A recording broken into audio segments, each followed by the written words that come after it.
So I'm just going to be talking about Michigan during World War One, and it's going to be a three-part video. So I'm going to start with this. Okay, so the total number of people from Michigan that served in World War Two was just a little over 600,000 people, which is an astronomical number if you think about how small Michigan's population is. Even present day, that's a huge amount of people, like almost the entire population of Detroit going in and serving during World War II. A little more than 10,000 of these men lost their lives, and close to 30,000 were injured.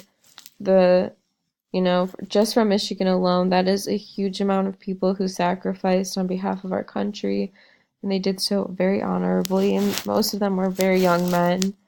18 years old, and to think about it, that's how old my young brother is, and to think about him going away to war is just mind-boggling. And around 39,000 veterans. So next up is the race riots of 1967. This is going to cover the build-up and everything. So we just talked about Detroit in World War II and the involvement that Detroit had during World War II, and I briefly touched on how a lot of the population from the South, the black population from the South, was coming up to Michigan for the jobs and the opportunities that were not being filled because so many men from Michigan had left and gone into war. Um, so race relations in the 60s were, when a lot of the men were away, I'm sure there was tension between the two groups, but definitely not as much as when the men came back in 1944.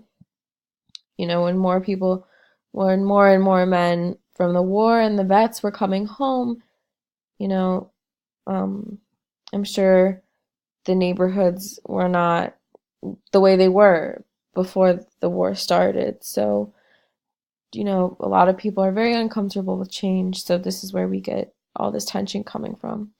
So approximately 60,000 low-income families of mixed races were situated on 460 acres. Most families were living in subdivided apartments. So subdivided apartments, there was like a black family in one apartment, and then right next to it were a white family. So, you know, during this time, a lot of people were not okay with that, and it was not flying. Um, as the suburbs became a popular place for the middle class to live, many white residents left Detroit, and they left Detroit in shambles. Unfortunately, this was known as white flight, and only 50 police officers were black in Detroit at the time of the riots. So, it was definitely some of the most detrimental and violent riots in history. So we're going to look at that a little bit more. Um, Back on the white flight, with the middle class leaving, it left behind a poor black population. They left Detroit, dealing with a lot of unemployment issues. And it was a trend all over the US, not just in Detroit, but we're looking solely at Detroit right now. But it's an important thing. The suburbs were just being flooded with white people, and a lot of black families were left to struggle in Detroit. Let's see what else. So, between 1950 and 1960, 20% of the population had left Detroit, and 60 or 70,000 jobs were lost in the east side alone. So, it's pretty wild. So, 12th Street was a hotspot for legal and illegal nightlife, especially during this time. Is probably more leaning towards illegal, but what city nightlife isn't? William Scott operated a blind pig at Claremont and 12th Street on the weekends.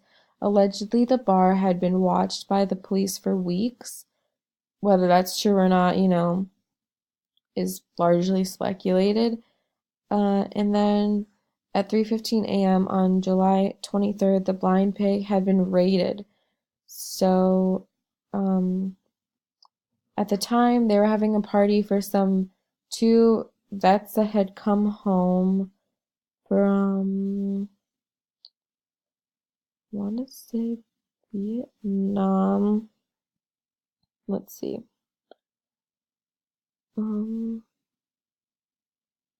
Yeah, okay, so there was two vets, they were coming home, they were celebrating these two men coming home from World War II. And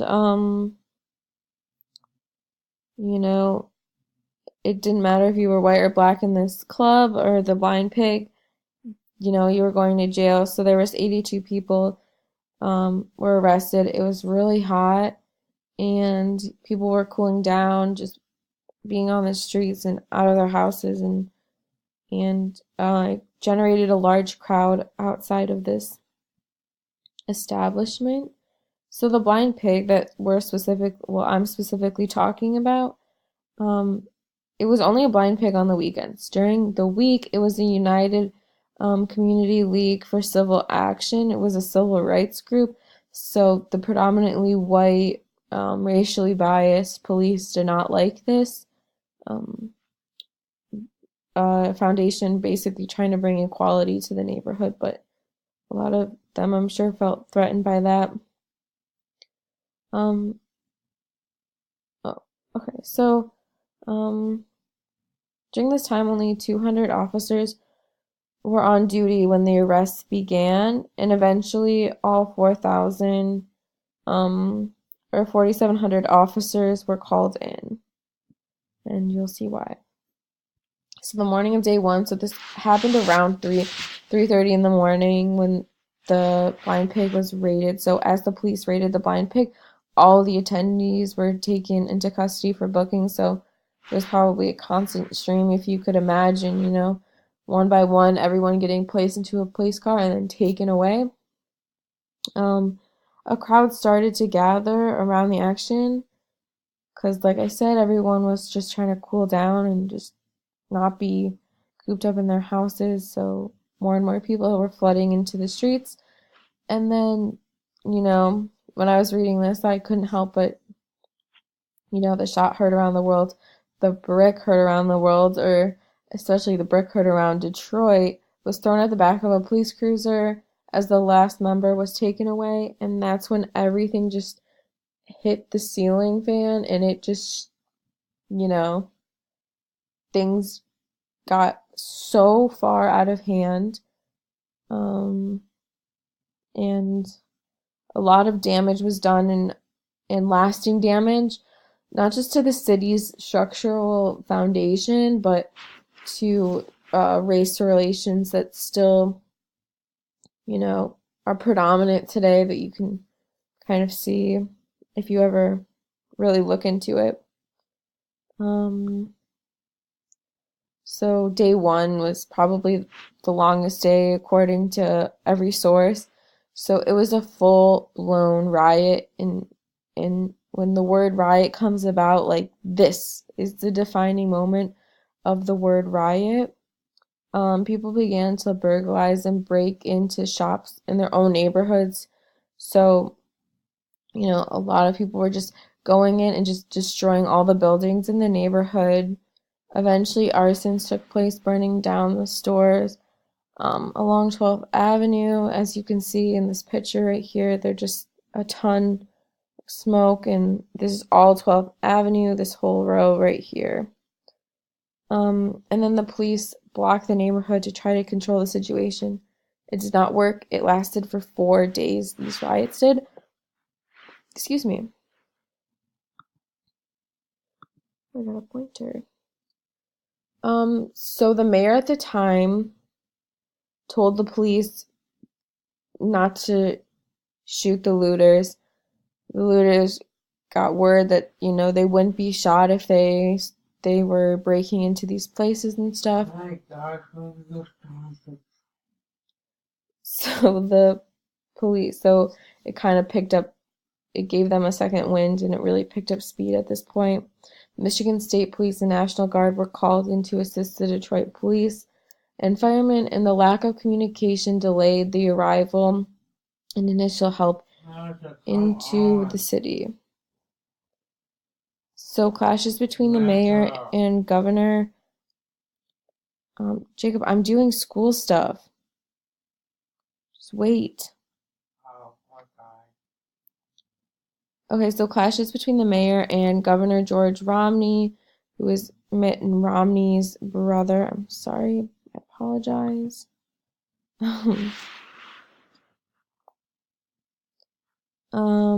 And